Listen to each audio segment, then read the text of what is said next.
दुःख देणारं अध्यक्ष महोदय आहे। अध्यक्ष महोदय, या शेतकऱ्यांना जेव्हा मंत्री महोदयांनी फोन केला, कृषी मंत्र्यांनी फोन केला, ती परिस्थिती बघून कृषी मंत्र्यांनी बियाणे पाठवण्याची व्यवस्था केली। मंत्री महोदयांचं या बाबतीत मी कौतुक करतो। पण अध्यक्ष महोदय, एक दोन शेतकऱ्याचा हा प्रश्न नाही, या महाराष्ट्रामध्ये असणाऱ्या करोडो शेतकऱ्यांचा हा प्रश्न आहे आणि करोडो शेतकऱ्यांना आपण असंच फोन करून बियाणं पाठवून हा विषय अध्यक्ष महोदय सुटणार नाही। अध्यक्ष महोदय, कृषी मंत्र्यांनी जेव्हा त्यांना फोन केला, त्यांना विचारलं आपली काय अडचण आहे, आपल्याला काय पाहिजे। अध्यक्ष महोदय, त्या 65 वर्षाच्या शेतकऱ्यांनी जे उत्तर दिलं ते अतिशय महत्त्वाचं आहे। त्यांनी सांगितलं की माझ्या मालाला भाव मिळावा आणि कर्जमाफी व्हावी। आमच्या सर्वांची हीच अध्यक्ष महोदय मागणी आहे। आम्ही सुद्धा मतदारसंघामध्ये जातो, शेतकऱ्यांपर्यंत पोहोचतो, त्यांची व्यथा समजून घेतो आणि सगळ्या शेतकऱ्यांचं हेच म्हणणं आहे की आमच्या मालाला भाव मिळावा आणि कर्जमाफी व्हावी। भावांतर योजना कशासाठी आणावी, कशासाठी आम्ही पाठपुरावा करतोय अध्यक्ष महोदय, याच्यासाठी। मार्केट काय वर खाली होत राहतं, पण भावांतर योजना असेल तर जेव्हा मार्केट खाली जातं तेव्हा सरकारकडनं त्या शेतकऱ्याला मदत मिळते आणि तो पैसा त्याच्या हातामध्ये आल्यानंतर जे काय कर्ज त्याने घेतलेलं आहे, जो काय खर्च त्याने केलेला आहे, तो त्याच्यामधून निघून आपल्या घराला 4 पैसे, आपल्या कुटुंबाला 4 पैसे अध्यक्ष महोदय त्या व्यक्तीला तिथं मिळू शकतात। कर्जमाफीची मागणी का होते? जेव्हा शेतामध्ये कष्ट करून एखादं पीक घेतलं जातं आणि जेव्हा खऱ्या अर्थाने आता ते पीक विकायचे, मार्केटपर्यंत पोहोचायचं, तोपर्यंत मार्केट डाऊन होतं। कांद्याच्या बाबतीत तेच झालं, सोयाबीनच्या बाबतीत तेच झालं, कपाशीच्या बाबतीत तेच झालं। मग जेवढा खर्च होतोय त्याच्यापेक्षा कमी पैसा जर मार्केटमधून मिळणार असेल तर अध्यक्ष महोदय कर्जबाजारी झाल्याशिवाय पर्याय नाही। आणि आज हजारो लाखो करोडो शेतकरी आज कर्जमाफी अध्यक्ष महोदय झाले। म्हणून शेतकरी म्हणतोय की आम्हाला कर्जमाफी द्या। इलेक्शनच्या आधी सर्वच लोक भाषण करत असतात। भाषण करत असताना अनेक लोकांनी सांगितलं जे आज सत्तेत आहेत की आम्ही कर्जमाफी करणार, 7/12 कोरा कोरा कोरा करणार। शेतकऱ्याला ते खरं वाटलं, कारण का अडचणीच्या काळामध्ये जर कोणी आपल्याला मदत करत असेल, शब्द देत असेल आणि एक प्रमुख नेता असेल तर लोकांना असं वाटतं की हे होणार आणि त्या अनुषंगाने मतं मिळाली, सत्ता मिळाली। पण आता ती वेळ आहे आमच्या या शेतकऱ्याला अध्यक्ष महोदय मदत करायची आणि जर ती मदत नाही केली तर दुर्दैव असं की आत्महत्या मोठ्या प्रमाणात वाढतील। आज दिवसाला अध्यक्ष महोदय 8 आत्महत्या या आपल्या या महाराष्ट्रामध्ये होत आहेत। अध्यक्ष महोदय, थोडासा अभ्यास करत असताना काही केंद्र सरकारचे आकडे बघितले। केंद्र सरकारने दिलेल्या आकड्यानुसार महाराष्ट्रातील शेतकरी कुटुंबाचे सरासरी महिन्याची कमाई किती आहे अध्यक्ष महोदय? 11,492 रुपये। हेच पंजाबमध्ये किती आहे तर महिन्याला 26,000 रुपये, हरियाणामध्ये 22,000 रुपये। अध्यक्ष महोदय, महाराष्ट्राचा शेतकरी कुटुंब महिन्याला किती कमवतोय तर 11,492। मुंबईमध्ये एका रात्री एका हॉटेलमध्ये आपल्याला राहायचं असेल तर ह्याच्यापेक्षा कितीतरी अध्यक्ष महोदय जास्त रुपये आपल्याला द्यावे लागतात, खाणं पिणं वेगळं। अध्यक्ष महोदय, याच्यावर आपल्या खऱ्या अर्थाने काम करायची जरूरत आहे। सरकारमधला नेता जर एखादी योजना आणत असेल आणि ती चांगली असेल आणि शेतकऱ्याच्या हितासाठी असेल आणि पंजाबच्या पुढे जर आपण आपल्या शेतकऱ्याचं उत्पन्न महिन्याचं नेऊ शकत असेल तर अध्यक्ष महोदय, विरोधक म्हणून आम्ही सुद्धा सपोर्ट करू। अध्यक्ष महोदय, या विषयावर खऱ्या अर्थाने लक्ष देण्याची जरूरत आहे। केंद्र सरकारच्या आकडेवारीनुसार महाराष्ट्रातील शेतकरी कुटुंबावर सरासरी व्यक्तिगत 82,000चं कर्ज आहे अध्यक्ष महोदय आणि हे त्यांना परतफेड करता येत नाही। म्हणून आम्ही सर्वजण अध्यक्ष महोदय म्हणतोय की या शेतकऱ्याला खऱ्या अर्थाने कर्जमाफी आज देण्याची जरूरत आहे आणि भावांतर योजना काही झालं तरी आणण्याची अध्यक्ष महोदय जरूरत आहे। अध्यक्ष महोदय, भावांतर योजना का आणावी लागते? कारण मार्केट अचानक पडतं। मार्केट पडण्याचे कारण काय तर उत्पन्न आपल्या भारतामध्ये जर मोठ्या प्रमाणात वाढलं, मार्केटमध्ये हा सगळा माल आला आणि मग माल मार्केटमध्ये आल्यानंतर अध्यक्ष महोदय हे रेट पडतात आणि त्याच्यामध्ये शेतकऱ्याला नुकसान होतं। आम्ही जेव्हा मंत्री महोदयाशी बोलत होतो भावांतर योजनेच्या बाबतीत तेव्हा त्यांनी सांगितलं 11 लाख क्विंटल आम्ही सोयाबीन विकत घेतलं। अभिनंदन करतो, 11 लाख क्विंटल आपण सोयाबीन विकत घेतलं, पण अध्यक्ष महोदय या महाराष्ट्रामध्ये 50 लाख क्विंटल सोयाबीन तयार झालेलं आहे. म्हणजे 40 लाख क्विंटल सोयाबीन शेतकऱ्याला मार्केटमध्ये विकावं लागलं. आणि काय रेटला विकावं लागलं तर जो काय आधारभूत किंमत सरकारने दिली त्याच्यापेक्षा 400 ते 500 रुपये अध्यक्ष महोदय कमी किमतीला विकावं लागलं. आणि त्याच्यात आमच्या या शेतकऱ्याचा नुकसान किती झालं असेल तर अध्यक्ष महोदय ते 10,000 कोटी रुपयाचं झालं. आता हा पैसा शेतकऱ्याकडे अध्यक्ष महोदय कुठून येणार? हा पैसा सरकारकडनंच द्यावा लागणार आहे. त्यामुळे भावांतर योजना ही आणली पाहिजे. अध्यक्ष महोदय, अजून एक गोष्ट जी राज्य सरकारने केंद्र सरकारशी चर्चा करण्याची जरूरत आहे.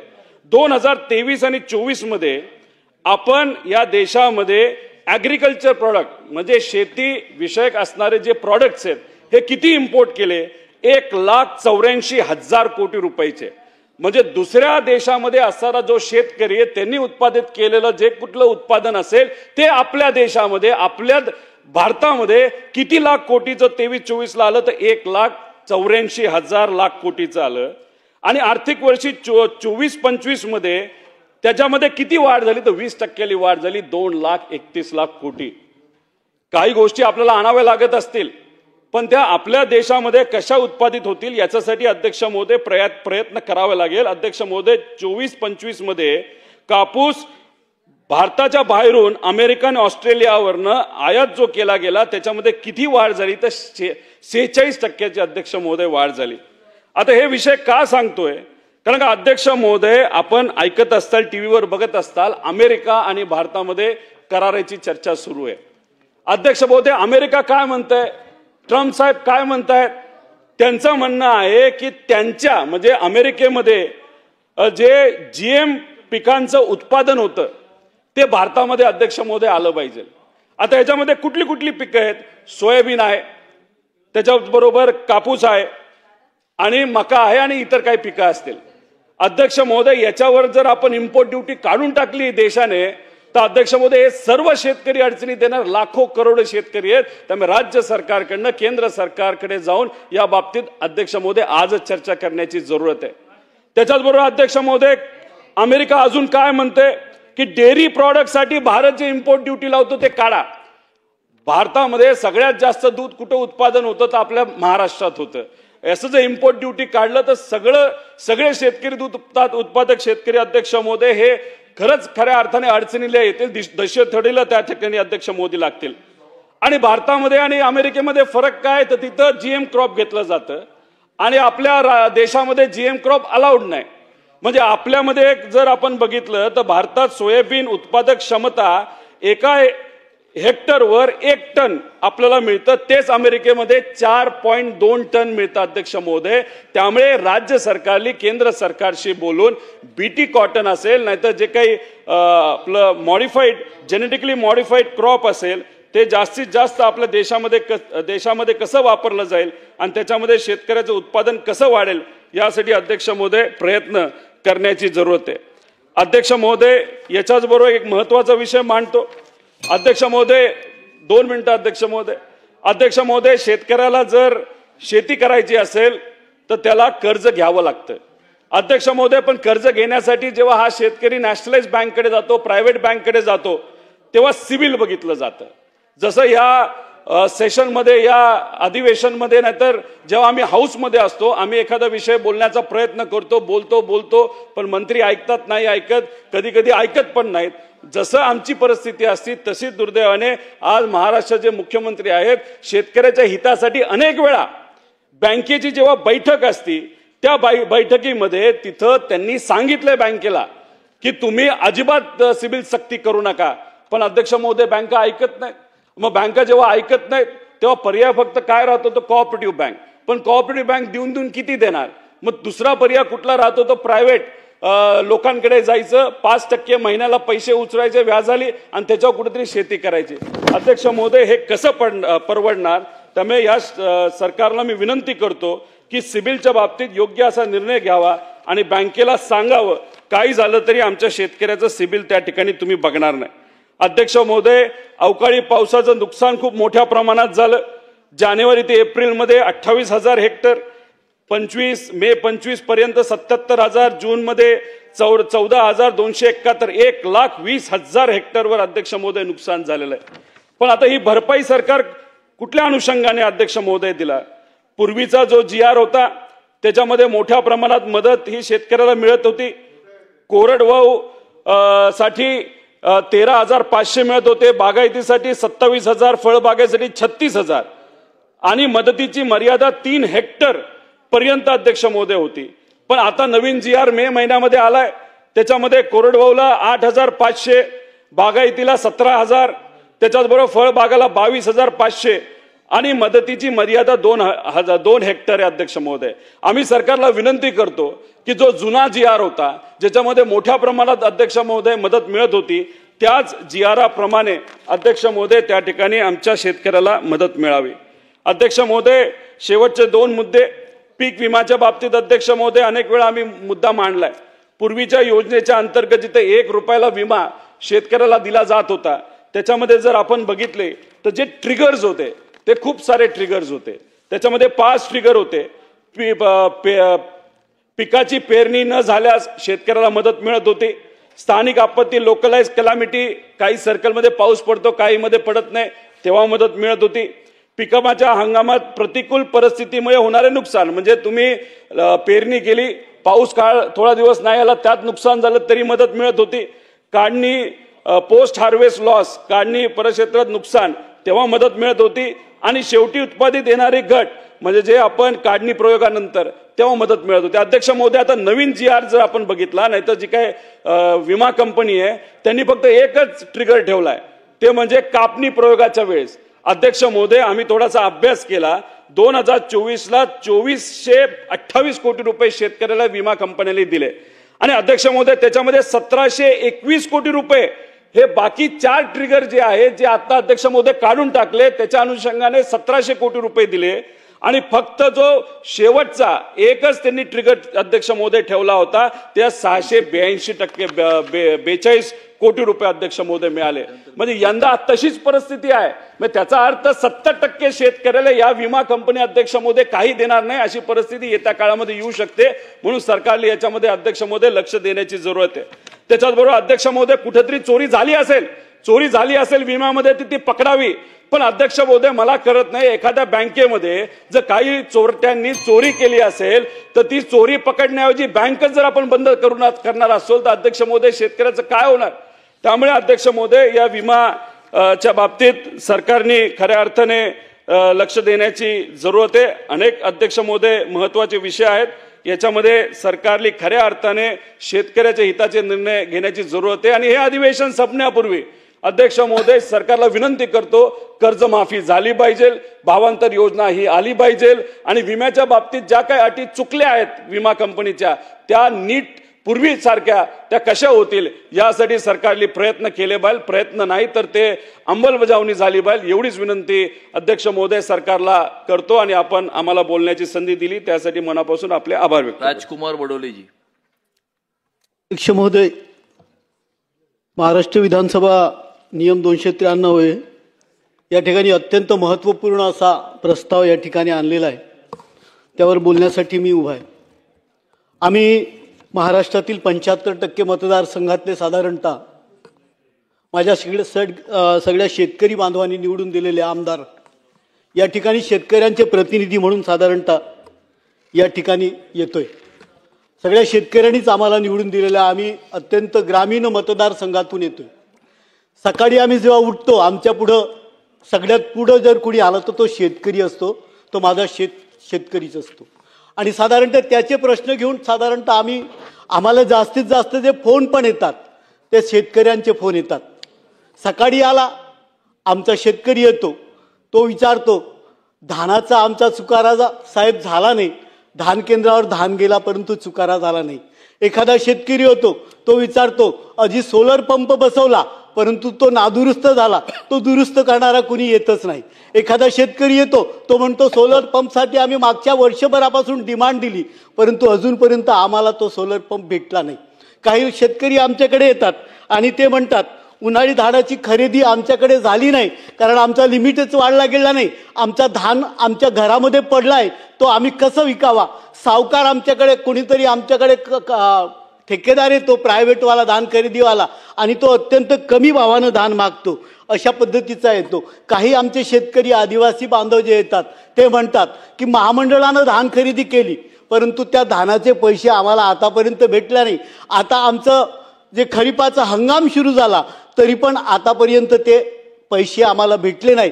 असे दररोजचे प्रश्न आमच्या पुढे या ठिकाणी येतात. साधारणतः आमच्या सरकारनं अत्यंत चांगले कामं या ठिकाणी केलेले आहेत. माझ्या शेतकरी बांधवांसाठी छत्रपती शिवाजी महाराज शेतकरी सन्मान योजना, त्याचा लाभ माझ्या शेतकऱ्यांना प्रचंड मोठ्या प्रमाणामध्ये भेटला. प्रधानमंत्री शेतकरी सन्मान योजनेचे पैसे त्यांच्या खात्यात आले. जलयुक्त शिवार योजनेसारखी अत्यंत महत्त्वाकांक्षी योजना या सरकारनं, आमच्या सरकारनं या ठिकाणी केली. परंतु अनेक प्रश्न माझ्या या शेतकऱ्यांच्या पुढं आहेतच. साधारणतः आपण पाहिला तर पर्जन्यमानातील अनिश्चितता, त्याच्यामुळे अवेळी येणारा पाऊस, त्याच्यामुळे झालेलं प्रचंड मोठं नुकसान, ही समस्या येतेच. काही ठिकाणी पाण्याची टंचाई मोठ्या प्रमाणामध्ये आहे. शेतकऱ्यांच्या शेतामध्ये पाणी जात नाही, हा एक प्रश्न आवर्जून येतो. विजेचा लपंडाव तर दररोजच लागला असतो. साधारणतः आमच्याकडे जर पाहिला तर मोठ्या प्रमाणामध्ये जंगलानं व्यापलेला क्षेत्र आहे. शेतकरी ज्या ठिकाणी जंगलाला लागून आहेत त्या ठिकाणी हिस्त्रस आपदांमुळे प्रचंड मोठ्या प्रमाणात त्यांचं नुकसान होते. त्याच्यामुळे रात्रीच्या वेळेस त्यांच्याकडे लोडशेडिंग असते आणि ते रात्री कशा पद्धतीने जातील, हा प्रश्न माझ्या शेतकऱ्यांच्या पुढं असतो. सोलर पंपमधील अडचणी तर आहेतच, त्याच्यावर अनेक शेतकऱ्यांचा जो असतो सिंचन प्रकल्प काही आमच्याकडे अपुरे राहिलेले आहेत आणि त्या अपुऱ्या सिंचन प्रकल्पामुळे त्यांच्याकडे शेतीचे प्रश्न अजूनही निर्माण झालेले आहेत. धापेवाडा, झाशीनगर असे सिंचन प्रकल्प मागच्या अनेक वर्षापासून ते पूर्ण झालेले नाहीत, त्याच्यामुळे ते कामं अजून होत नाही. जलसाठ्यांची असमानता असल्या कारणानं शेतकऱ्यांचे प्रश्न मोठ्या प्रमाणामध्ये आहेतच. अनेक काही ठिकाणी पाणी साचत नाही, ज्या भागामध्ये पाण्याच्या सोयी नाही आहेत त्या ठिकाणी ते प्रकल्प लवकर करणं हे पण त्या ठिकाणी महत्त्वाचं असते. शेतमजुरांचा अभाव हा मोठ्या प्रमाणामध्ये आहे. आजच्या भागामध्ये, आमच्या भागामध्ये जर पाहिला तर गावातील जे तरुण आहेत ह्या तरुणांचं स्थलांतरण शहराकडे मोठ्या प्रमाणामध्ये नोकरीच्या साठी होत आहे आणि त्याच्यामुळे शेतात काम करणाऱ्या आमच्या शेतमजुरांची संख्या कमी झालेली आहे. तरी पण आपण एकीकडे जर पाहिलं तर महाराष्ट्रामध्ये साधारणतः 1,50,00,000 जवळपास शेतमजूर आहेत. त्यांचे प्रश्न वेगळेच आहेत. आता मी मगाशी मोबाईलवर तपासत होतो तो एक शेतमजूर लिहित होता, भाऊ आम्हाला 2 रुपये किलोनं फक्त धान्य भेटते, त्याच्याशिवाय कोणतीच योजना आम्हाला भेटत नाही.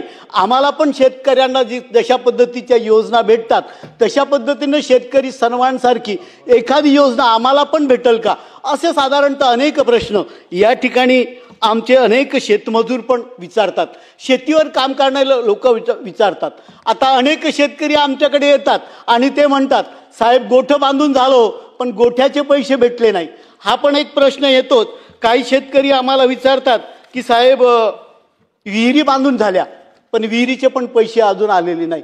MRGSचे पैसे कुशल कामाचे आले पण आमचे गोठ्याचे पैसे आले नाही, आमचे विहिरीचे प्रश्न आले नाही, पैसे आले नाहीत. असे अनेक प्रश्न या ठिकाणी येतात. अजूनही शेतकऱ्यांच्या संदर्भामधले खूप सारे प्रश्न माझ्या भागात विशेष तर पाहिला तर वन हक्क जमिनीचे पट्टे आपल्या भागामध्ये अजून आमच्या शेतकऱ्यांना भेटले नाही. आता हा कायदा असा आहे का 1930चा तुम्हाला त्या ठिकाणी पुरावा लागतो. 2005च्या पूर्वीचे 75 वर्षाचा पुरावा म्हटला तर 1930चा.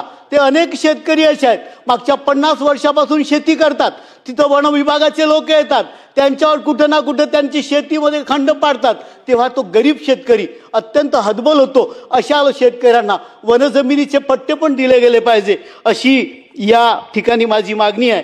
सरकारनं या ठिकाणी या बाबतीमधला धोरणात्मक निर्णय घेणं गरजेचं आहे.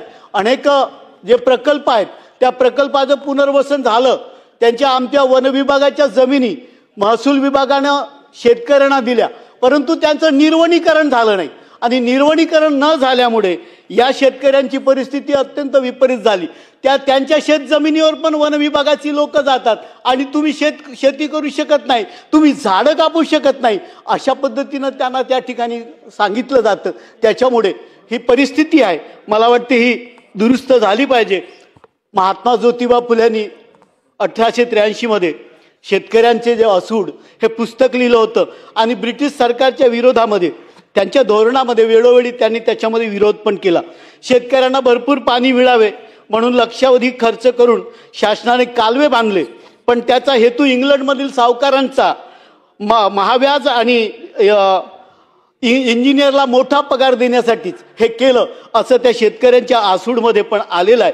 हा हेतू असल्याचं त्यांनी त्या ठिकाणी नोंदवलं आहे. शेतकऱ्यांची भरमसाठ कर वसुली त्या काळामध्ये जी होती ती पाणी व अन्य सुविधा पुरवल्या जात असताना शेतकऱ्यांना नागवलं जात होते. शेतकऱ्यांच्या कराचा विनियोग शहरातील लोकांच्या सोयी सुविधा करण्यासाठी त्या ठिकाणी केल्या जात होत्या. अशा असंख्य गोष्टी शेतकऱ्यांचा असूड त्या ठिकाणी 1883 मध्ये महात्मा ज्योतिबा फुल्यांनी केला. आजची परिस्थिती जर आपण त्या ठिकाणी पाहिलं तर महात्मा ज्योतिबा फुल्यांनी त्या काळात पण गोरक्षणाच्या संदर्भामध्ये त्याच्यावर भर दिला होता.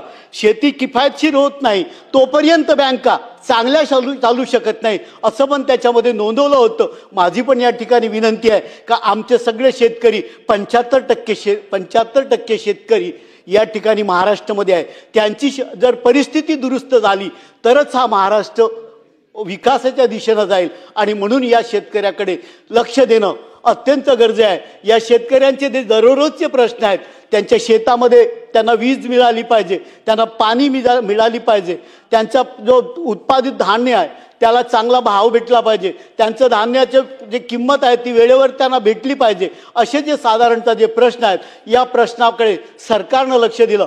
वास्तविक सरकार अत्यंत चांगलं काम करत आहे. माननीय मुख्यमंत्री महोदय यांच्या नेतृत्वामध्ये मागच्या 2014 पासून अत्यंत चांगल्या योजना सरकारनं माझ्या या शेतकऱ्यांसाठी राबवल्या. या योजना अजून चांगल्या रीतीनं राबवण्यासाठी आणि या शेतकऱ्यांना न्याय देण्यासाठी मी या ठिकाणी माझे जे प्रश्न मांडले आहेत त्या प्रश्नाकडे आपण लक्ष द्यावं एवढी विनंती करतो आणि थांबतो. नमस्कार, धन्यवाद. राहुल पाटील, सिद्धार्थ खरात,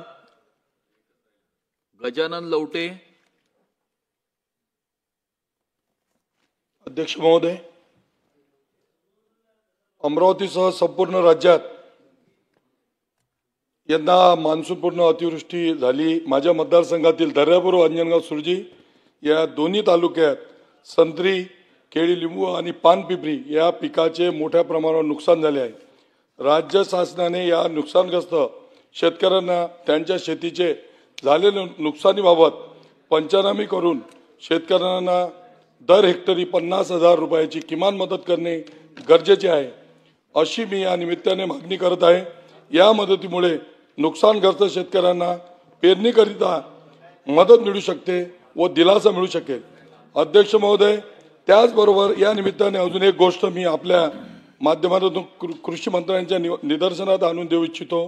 गेल्या वर्षी देखील माझ्या दर्यापूर व अंजनगाव सुरजी तालुक्यात अवकाळी पाऊस झाला. त्यावेळी झालेल्या नुकसानीचे देखील पंचनामे करण्यात आले होते, परंतु प्रत्यक्षात मात्र शेतकऱ्यांना आर्थिक मदत मिळाली नाही. याबाबतही कारवाई झाली पाहिजे.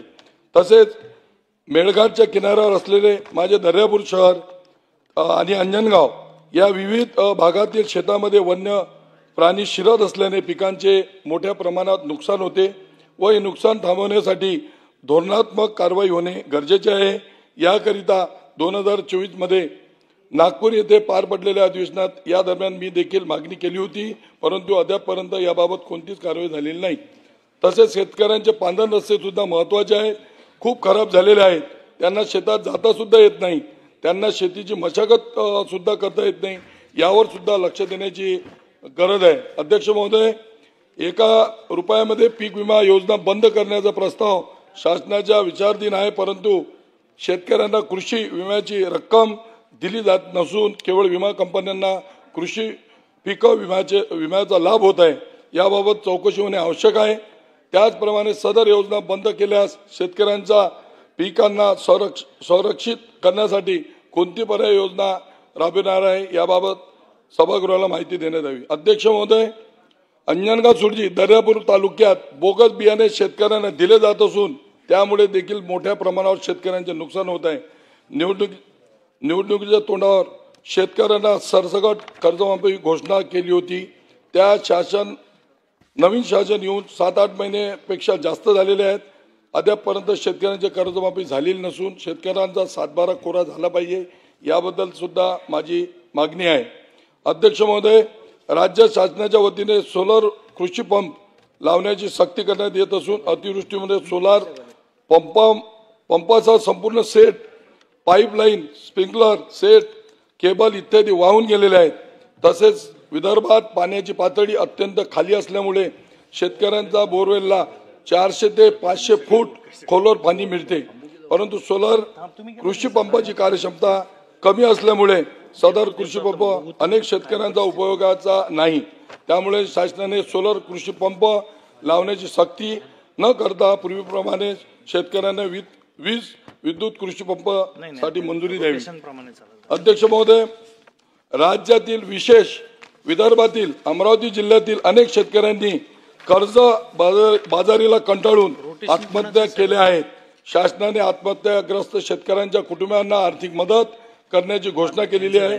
परंतु अमरावती जिल्ह्यातील आत्महत्याग्रस्त शेतकऱ्यांच्या कुटुंबांना अद्याप आर्थिक मदत मिळाली नाही. त्यामुळे शासनाने तातडीने उक्त कुटुंबांना आर्थिक मदत करावी अशी मी या निमित्तानं मागणी करतो व शेतकऱ्यांना वेळोवेळी सरकारने सहकार्य करावे एवढं बोलतो आणि थांबतो. जय हिंद, जय महाराष्ट्र. सन्मान्य सदस्य विक्रमजी पाचपुते. धन्यवाद अध्यक्ष महोदय. आज हा जो 293 अन्वये प्रस्ताव आणलेला आहे याच्यावरती बोलण्यासाठी मी उभा आहे. हा प्रस्ताव पाहिल्यानंतर एक गोष्ट बहिणाबाईंचे काही शब्द मला आठवतात. ते म्हणजे पेरलं मळ्यावरती आणि उगवलं काळजावरती. म्हणजे कालच्या निवडणुकीमध्ये ज्या पद्धतीने आमच्या समोरच्या बाकावर बसलेल्या सहयोगी सदस्यांनी जी पेरणी केली होती आणि जे फेक नरेटिव्ह सेट करण्याचा प्रयत्न केला होता की शेतकऱ्यांच्या हिताचं सरकार नाहीये, शेतकऱ्यांचं हे नुकसान करणारं सरकार आहे, एवढं सगळं होऊन सुद्धा शेतकऱ्यांच्या मनात जे होतं ते नक्कीच उगवलं. आमचं कमळ फुललं. अनेक गोष्टी या सभागृहाने पाहिलेल्या आहेत. इतकं मोठं मताधिक्य, इतकी मोठी संख्या आज या सभागृहामध्ये सत्ताधाऱ्यांच्या रूपाने उपस्थित आहे. आणि ज्यावेळेस एवढी मोठी संख्या येते काही आमच्या जबाबदाऱ्या सुद्धा येतात. आणि या जबाबदाऱ्या पार पाडण्यासाठी देवाभाऊंच्या नेतृत्वावरती जे सरकार आहे त्यांच्या नेतृत्वात नक्कीच हे सरकार पार पडणार आहे. त्या अनुषंगाने अनेक कामं चालू आहेत. म्हणजे मी पूर्वी माझे वडील ह्या सभागृहामध्ये होते. 1980ला ते पहिल्यांदा या सभागृहात आले होते. साधारण 45 वर्षापूर्वीचा महाराष्ट्र आणि आत्ताचा महाराष्ट्र हा माझ्या वडिलांच्या रूपाने मी अनुभवलेला आहे, पाहिलेला आहे. त्यावेळेसच्या महाराष्ट्रात जी कामाची गती होती अनेकदा या सभागृहाने अनुभवलेलं आहे. मोठे मोठे नेत्यांची भाषणं व्हायची की एखादी योजना आली तर 4-4, 5-5 वर्ष ती योजना राबवायला इम्प्लिमेंट करायला लागतात. अलीकडच्या काळामध्ये जर आपण वेग पाहिला की निर्णय होतो आणि ह्या योजना तात्काळ राबवल्या जातात. ह्या राबवत असताना योजना खूप उत्तम असतात. काही ठिकाणी अजूनही लॅकून आहेत. मला मान्य आहे की सगळ्या गोष्टी ह्या 100% होऊ शकत नाही. मी आत्ताच जर आपण परिस्थिती पाहिली तर इतका मोठा पाऊस आत्ताच्या काळामध्ये या पावसाळ्यात झालेला आहे. आणि जर आपण शासनाचे नियम निकष पाहिले तर 42 mm पाऊस जर हा रेकॉर्ड झाला तरच आपण अतिवृष्टी या जून महिन्यामध्ये पकडतो. पण दुर्दैव असं आहे की एका मंडलामध्ये एका ठिकाणी पावसाचं मापन केलं जातं आणि तो नियम संपूर्ण त्या मंडलाला लागू होतो. आणि कालचं उदाहरण जर आपण पाहिलं तर अनेक ठिकाणी एखाद्या गावामध्येच काही 100 mm पाऊस झालेला आहे. त्यामुळे फ्लॅश फ्लड झालेले आहेत. पण दुर्दैवाने तो पाऊस रेकॉर्ड झाला नाही. या तांत्रिक अडचणीमुळे आपल्याला त्या गावाला मदत देता येत नाही. आता जर आपण पीक विम्याची किंवा पिकासाठी अनुदानाची परिस्थिती पाहिली तर उभ्या पिकासाठी अनुदान देण्यासाठी सरकारकडे योजना आहे पण पोस्ट हार्वेस्ट काही योजना नाही. मधल्या काळामध्ये पाऊस हा मे महिन्यात झाला. अनेक ठिकाणी कांद्याची काढणी चालू होती. आमच्या शेतकऱ्यांना कांदा शेतातून काढून टाकलेला घरी सुद्धा नेता आला नाही. घरी जर नेला असेल तर दारामध्ये कांदा भिजलेला आहे. ही अवस्था आमच्या शेतकऱ्यांची झालेली आहे. काही जे शेतकरी ज्यांनी नवीन कांदा चाळी केल्या, सरकारने खूप चांगली योजना आणली होती, त्यामधनं अनेक कांदा चाळ्यांना परवानगी दिली. ज्या ज्या नवीन कांदा चाळीमध्ये कांदा होता तो कांदा नक्की वाचलेला आहे, कारण तो अनुभवानुसार सरकारने त्या योजनेमध्ये बदल केला. खाली पाणी जाण्यासाठी जागा ठेवली, हवा खेळती राहण्यासाठी जागा ठेवली. पण आमचे जे काही शेतकरी ज्यांचे पूर्वीचे कांदा चाळी होत्या त्या जमिनीवरती बसून होत्या आणि जमिनीवरती थोडाफार मुरुम भरून त्याच्यावरती कांदा चाळी उभ्या केल्या जात होत्या.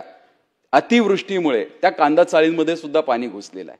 माझी आपल्या मार्फत सरकारला विनंती असणार आहे की आपल्याला ज्या वेळेस नियम हे पाळण्यासाठी असतात, कायदा हा सगळ्या गोष्टी सुरळीत होण्यासाठी असतात, पण जर कायदा हा सर्वांच्या हिताचा नसेल तर त्या कायद्यामध्ये बदल करायची ताकद या सभागृहामध्ये आहे, आपल्यामध्ये आहे. ते कायद्यामध्ये बदल नक्की केले पाहिजे. या सुधारणा आपल्याला कराव्या लागणार आहेत. खरं तर आमच्या पालकमंत्र्यांनी आदेश दिल्यामुळे जो जो कांदा निघाला होता त्याचं पोस्ट हार्वेस्ट सुद्धा सर्वे झालेला आहे, त्याची पाहणी झालेली आहे आणि जे काही पंचनामे व्हायला पाहिजेत हे पंचनामे सुद्धा झालेले आहेत. दुर्दैवाने अनेक राज्यात अनेक ठिकाणी झाले नाहीयेत. तर याच्यामध्ये काही सुधारणा आपल्याला करता येतील का, त्या नक्कीच करण्याचा प्रयत्न केला पाहिजे. आमच्या सरकारच्या माध्यमातून 2014ला देवाभाऊंना ज्यावेळेस काम करण्याची संधी मिळाली, त्यांच्या नेतृत्वामध्ये ज्यावेळेस महाराष्ट्राने एक नेतृत्व पाहिलेलं आहे, एखाद्या व्यक्तीला, एका दूरदृष्टी व्यक्तीला ज्यावेळेस काम करण्याची संधी मिळते त्यावेळेस काय होऊ शकतं. म्हणजे आज जलयुक्त शिवारच्या माध्यमातून ज्यावेळेस ही योजना आली त्यावेळेस अनेकांना वाटलं तर जलयुक्त शिवार करून उपयोग काय, जिथे पाऊसच होत नाही अशा ठिकाणी तुम्ही चर खांदताय, जिथे पावसाचं प्रमाण कमी आहे अशा ठिकाणी पाणी कसं अडवणार आहे. पण शेतातलं पाणी शेतात, गावातलं पाणी गावात हे मुरलं पाहिजे. त्या दृष्टिकोनातनं आपला जो काही ग्राउंड वॉटर लेवल आहे, हा ग्राउंड वॉटरची जी लेवल खराब झाली होती ही दुरुस्त झाली पाहिजे. या दृष्टिकोनातनं जी काही कामं झाली याचा फायदा आज दिसतोय. आज मोठ्या प्रमाणावरती पाऊस झालेला अनेक ठिकाणी आपण अडवू शकलोय आणि हे पाऊस अडवलेला आपण जिरू शकल्यामुळे आमच्या पाण्याची क्वालिटी आता सुधारायला लागलेली आहे. अध्यक्ष महोदय, अनेक छोट्या मोठ्या योजना आपण शेतकऱ्यांसाठी आणत असतो. आमच्या केंद्र सरकारने म्हणा, राज्य सरकारने या खतासाठी काही योजना आणल्या होत्या, पण दुर्दैवाने या कंपन्या त्या पद्धतीने काम करत नाही. खतांना सबसिडी आलेली आहे, राज्य सरकार सबसिडी देत आहे, पण या खतांना या कंपन्यांनी लिंकिंग सुरू केलेलं आहे. त्यामुळे युरिया घ्यायचं म्हणलं तर जी गरजेची खतं नाहीयेत, जे गरजेचे केमिकल्स नाहीयेत, फर्टिलायझर्स नाहीयेत, ते जोडावं लागतात आणि लोक दोष मात्र सरकारला देतात, आपल्या सर्व या ठिकाणी मंत्रिमंडळाला देतात. माझी आपल्या मार्फत सरकारला विनंती आहे की या थोड्याशा दुरुस्त्या आपल्याला केल्या पाहिजेत. आपण ज्यावेळेस त्या ठिकाणी सरकारला वरनं काहीतरी निर्णय घेतो आणि हा जनतेच्या हिताचा असतो, हा जनतेचा हिताचा निर्णय हा नक्कीच खाली पोहोचतोय का याच्याकडे थोडंसं पाहणं गरजेचं आहे. हे जे काही लिंकिंग करत असताना 4-2 कंपन्या आहेत या बदमाशगिरी करतात आणि हे करून दोष मात्र सरकारवर येतोय. हा दोष आपल्यावर येणार नाही या दृष्टिकोनातून आपण काम केलं पाहिजे. मी गडकरी साहेब कायम भाषणात सांगत असतात, JF केनेडी त्यांचं एक मोठं वाक्य त्यांनी म्हणजे गडकरी साहेबांनी त्यांच्या ऑफिसमध्ये लावून ठेवलेलं आहे. ते म्हणजे American roads are not good because America is rich, but America is rich because American roads are good. म्हणजे रस्ते चांगले असले तर देश सुद्धा प्रगतीवरती जाऊ शकतो. आदरणीय देवभाऊ यांच्या नेतृत्वाखाली 2015 मुख्यमंत्री ग्राम सडक योजना आणण्यात आली आणि या मुख्यमंत्री ग्राम सडक योजनेच्या मध्ये पहिल्या टप्प्यामध्ये जवळजवळ 30,598 किलोमीटर घेतले गेले होते आणि उत्तम पद्धतीने जवळजवळ 98% म्हणलं तरी चालेल, जवळजवळ 29,000 किलोमीटर रस्ते या योजनेमध्ये झालेले आहेत. आता फेज 2 सुद्धा 2014 मार्च 2014 मंत्रिमंडळाने GR काढून मान्यता दिलेली आहे आणि जवळजवळ 23,000 किलोमीटर नवीन रस्ते आता आपण दर्जनीत करत आहोत. या रस्त्यांचा फायदा आमच्या शेतकऱ्यांना होणार आहे. आमच्या शेतकऱ्याला स्वतःच्या शेताचा माल, शेतात निघालेला माल हा बाजारपेठेपर्यंत घेऊन जाण्यासाठी सोयीस्कर, हा सुखद होणार आहे. त्यामुळे ही डेव्हलपमेंट होत असताना अनेक गोष्टीवरती चर्चा केली जाते. आता या शक्तीपीठाचा जो रस्ता आहे याच्यावरती चर्चा होत असताना मला तर कधी कधी नवल असं वाटतं की सुरुवातीला ज्यावेळेस एक्सप्रेसवे होत होता त्यावेळेस पुण्याची डेव्हलपमेंट मुंबईच्या तुलनेमध्ये आणि एक्सप्रेसवे पूर्ण झाल्यानंतर आज पुणे शहराची डेव्हलपमेंट मुंबईच्या तुलनेमध्ये जर आपण तुलना करू शकलो तर रस्ता किती महत्वाचा असतो. उद्या मोठे रस्ते जर आमच्या ग्रामीण भागातनं जात असतील, ज्या शेतकऱ्यांच्या जवळनं त्या गावातनं जाणार असतील, ही गावं जर जगाच्या नकाशावरती येत असेल तर त्याचं दुःख का असावं. याच्यामध्ये नक्कीच फायदा त्या शेतकऱ्यांना होणार आहे, त्या परिसराला झाल्याशिवाय राहणार नाहीये. नक्कीच याच्यावर चर्चा झाली पाहिजे. जर ह्या सगळ्या विकासामध्ये कुठे जर लॅकुना राहत असेल तर त्या लॅकुना आपल्याला नक्कीच काढायचा प्रयत्न आपण केला पाहिजे. पण हा काढत असताना ज्या काही योजना येतात, म्हणजे मधल्या काळामध्ये स्वर्गीय गोपीनाथजी मुंडे साहेब यांच्या स्मरणार्थ गोपीनाथ मुंडे शेतकरी अपघात विमा योजना आणली. त्याचा फायदा आमच्या अनेक शेतकऱ्यांना झालेला आहे. म्हणजे शेतात काम करणाऱ्या शेतकऱ्याला ज्यावेळेस कोणी विचारत नव्हतं, आज शेतात काम करणाऱ्या मजुराला कोणी विचारत नव्हतं, त्यांना 2 लाखापर्यंत आज विमा या योजनेच्या अंतर्गत मिळू शकतो. केंद्र सरकारने फळबागेच्या लागवडीसाठी काही योजना आणल्या, पण आमचे जे अल्पभूधारक शेतकरी सोडून बाकीचे ज्यांच्याकडे क्षेत्रफळ जास्त होतं अशांना या योजनेचा लाभ घेता येत नव्हता. त्यांनाही हा लाभ व्हावा म्हणून आमच्या सरकारने स्वर्गीय भाऊसाहेब फुंडकर फळबाग लागवड योजना आणली, ज्याच्यामुळे महाराष्ट्रामध्ये 6 हेक्टर पर्यंतच्या शेतकऱ्याला आज या योजनेचा फायदा घेता येतो. योजना खूप चांगल्या आहेत. दुर्दैवाने अध्यक्ष महोदय मध्ये आम्ही कृषी खात्याचं प्रेझेंटेशन पाहिलं, म्हणजे भरमसाठ योजना आहेत. पण दुर्दैव असं आहे की 4-2 योजना ज्या अधिकाऱ्याला चांगल्या वाटतात, सोयीस्कर वाटतात, तेवढ्याच आमच्या शेतकऱ्यांपर्यंत जातात. तेव्हा ह्या योजनांचा कुठेतरी प्रचार प्रसार होणं गरजेचं आहे. योजना उत्तम आहेत, ह्या राबवल्या जातात का याचं ऑडिट होणं गरजेचं आहे. काही योजना तर जनतेपर्यंत पोहोचत नाहीत. ह्या का पोहोचत नाहीत, याला जबाबदार कोण आहेत? अशा शेतकऱ्यांना न फायदा न देणारे जे अधिकारी आहेत यांच्यावरती नक्कीच कारवाई झाली पाहिजे. आणि मला खात्री आहे की शंका जरी अनेक असल्या तरी सुद्धा जे या ठिकाणी बहुमत या जनतेने दिलेलं आहे, या शेतकऱ्यांनी दिलेलं आहे, या दृष्टिकोनातून आमचं सरकार नक्कीच कटिबद्धपणे काम करेल. आणि मला खात्री आहे की देवेंद्रजींच्या माध्यमातून त्यांच्या नेतृत्वावरती हे जे सरकार काम करत आहे हे उत्तम पद्धतीने शेतकऱ्याच्या हिताचाच विचार करेल ही अपेक्षा या ठिकाणी व्यक्त करतो आणि थांबतो. अध्यक्ष महोदय, धन्यवाद. सन्मान्य सदस्या श्वेता महाले. अध्यक्ष महोदय, धन्यवाद. विरोधी पक्षाच्या 293 या प्रस्तावावरती बोलण्यासाठी मी या ठिकाणी उभी आहे. साहजिक आहे, विरोधी पक्षाचा हा प्रस्ताव आहे, त्याच्यामुळे विरोधी पक्ष हा सरकारच्या विरोधातच त्या ठिकाणी त्यांची भूमिका असणार आहे किंवा बोलणार आहे. परंतु कुठेतरी आपण किती विरोधात बोलावं किंवा आपण किती टीका करावी याची कुठेतरी मर्यादा त्या ठिकाणी विरोधी पक्षाने ठेवली पाहिजेत. आपण थोडंसं इतिहासामध्ये जर का गेलं आणि त्या ठिकाणी स्वातंत्र्य काळापासून तर आजपर्यंत आपण पाहिलं, जवळपास 61 वर्ष त्या ठिकाणी काँग्रेसचं सरकार या महाराष्ट्रामध्ये होतं, भारतामध्ये सुद्धा त्या ठिकाणी होतं. मग या 61 वर्षामध्ये काँग्रेसने नेमकं काय केलं शेतकऱ्यांसाठी हा सुद्धा विचार त्या ठिकाणी नक्कीच कुठेतरी झाला पाहिजेत. आज जेव्हा विरोधी पक्ष नेते, मला वाटते सध्या तर कोणी नाही आहेत, परंतु वडेट्टीवार साहेब मोठ्या पोटतिडकीने बोलत होते की बाबा महायुतीचं सरकार आलं आणि हे सरकार शेतकऱ्यांच्या कसं विरोधात आहे, यांचे सगळे धोरणं कशा पद्धतीने शेतकऱ्यांच्या विरोधात आहेत. आणि तेव्हा मला असं वाटलं की खरंच आपण माहिती घेतली पाहिजेत. आपण आज सत्तेमध्ये आहोत त्याच्यामुळे आपलं काही चुकत असेल आपल्याला लक्षात येत नसेल, तर 2014 पासून महायुतीचं जे सरकार आलेलं आहे तेव्हापासून आपण शेतकऱ्यांना काय दिलं आणि स्वातंत्र्य काळापासून तर 2014 पर्यंत काँग्रेसने त्या ठिकाणी सरकारमध्ये असताना काय दिलं.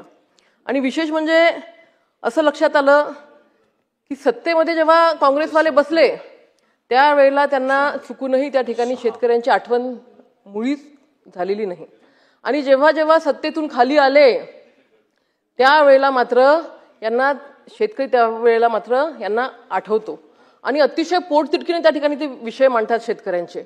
मग कधी कधी असं वाटतं, आमचे रणधीर भाऊ या ठिकाणी आहेत, ते नेहमी उदाहरणं देतात. हिंदी पिक्चर जे आहेत त्याच्या नाव किंवा डायलॉग त्या ठिकाणी सांगतात. आज मला रणधीर भाऊंची आठवण आली की तो आमिर खानचा पिक्चर काही वर्षाआधी आला होता, गजनी.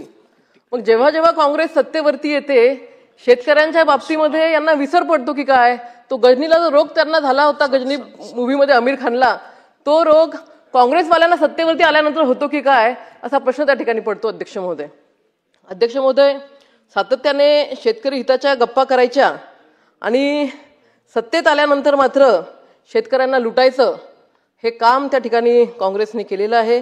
अध्यक्ष महोदय, महाविकास आघाडी विशेषतः कायम निवडणुकीच्या काळामध्ये सुद्धा किंवा सभागृहामध्ये सुद्धा कायम आठवण करून देते की 2008 साली 52,000 कोटींची कर्जमाफी त्यांनी शेतकऱ्यांना दिली. आता ही शेतकरी कर्जमाफी जर का त्या ठिकाणी आपण अध्यक्ष महोदय पाहिली तर ही शेतकऱ्यांची कर्जमाफी किती वर्षामधून दिली तर 61 वर्षामधून पहिल्यांदा 52,000 कोटी रुपयाची कर्जमाफी त्या ठिकाणी दिली. आणि ही कर्जमाफी जेव्हा दिली आणि आपण 61 वर्षाचा जर त्या ठिकाणी अभ्यास केला तर त्या ठिकाणी प्रतिवर्षी 800 कोटी रुपये त्यांनी शेतकऱ्यांना त्यांच्या काळामध्ये त्या ठिकाणी दिले.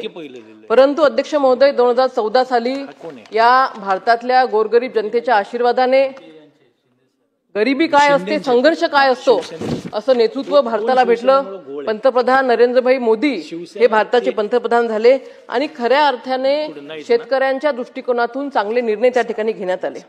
अध्यक्ष महोदय, आज वडेट्टीवार साहेब सांगत होते की बा शेतकऱ्यांना तुम्ही फक्त 6,000 रुपये त्या ठिकाणी देता, परंतु तुम्ही जेव्हा सत्तेमध्ये होतात तेव्हा तुम्ही 6 पैसेही त्यांना त्यांच्या खात्यामध्ये टाकून दिले नाहीत. अध्यक्ष महोदय, आज मला सांगायला अभिमान वाटतो, PM किसानच्या माध्यमातून दरवर्षी 90,000 कोटी रुपये हे शेतकऱ्यांच्या खात्यामध्ये येतात. NDRF, SDRFच्या अंतर्गत 70,000 कोटी रुपयाची मदत ही शेतकऱ्यांना त्यांच्या खात्यामध्ये उपलब्ध होते. प्रधानमंत्री पीक विमा योजनेच्या माध्यमातून 80,000 कोटी रुपयाची मदत अध्यक्ष महोदय त्यांना मिळते.